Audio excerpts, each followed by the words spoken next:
todo mundo já viu o nome do comentário. Bom, comentário sobre Opa Gangnam Style. A música que invadiu todo lugar. Todo lugar, né? Sim. Não, todo lugar. É um coreano de Coreia de não sei o que, sul, eu acho, ficou dançando igual um cavalo. Que pegou geral esse negócio. E vem me falaram numa reportagem que o Opa Gangnam Style tinha a ver com o fim do mundo.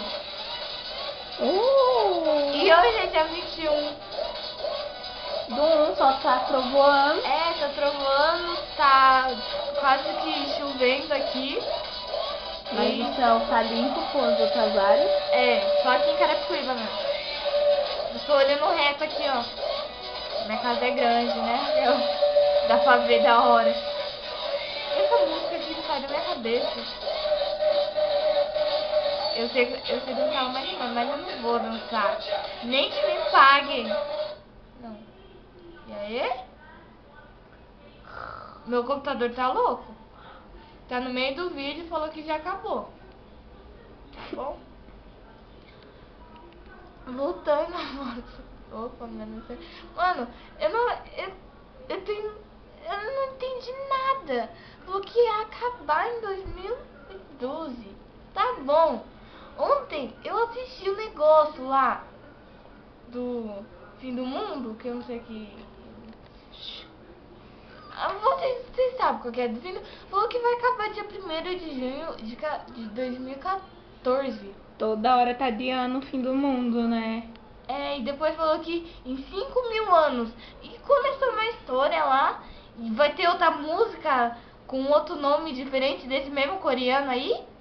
Nossa. Em 2014? Tipo assim, se o mundo acabar, eu vou dar risada.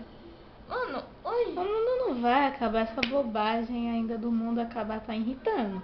Muito. Mano, amanhã todo mundo vai colocar no Facebook: eu sobrevivi.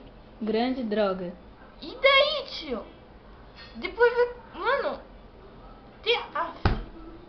isso assim que. Essa música pegou geral. Opa Gangnam Style. Mano, em todo lugar que eu vou ter essa música, não pode faltar essa música, porque senão não é festa. Em qualquer evento tem essa música. Até em porta de escola o povo tá dançando agora o Gangnam Style. Tipo, o povo endoidou com essa música.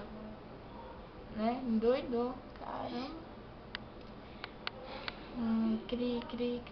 Bom, gente, esse foi o comentário do Opa Gangnam Style. Ficamos por aí. Falou.